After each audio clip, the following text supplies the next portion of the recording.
মেয়েরা আসলে তার জীবনের কোনো কুল কখনোই ঠিক রাখতে পারে না।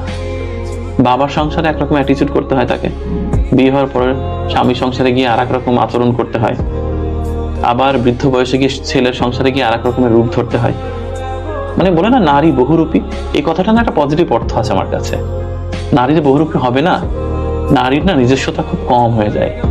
সমাজটা এরকম যে নারীকে বারবার মানে স্রোতের মধ্যে ঠেলে দেওয়া হয়।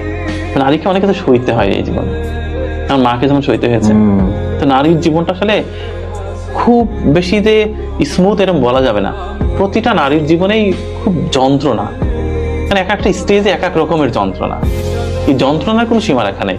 আমার তো মনে হয় প্রত্যেকটি নারী আসলে যন্ত্রণার মানে একেবারে বিশাল বড় একটা গোডাউন তৈরি করে রেখেছে হৃদয়ের ভিতরে। খুলে দিলে পৃথিবী প্লাবন হয়ে যাবে।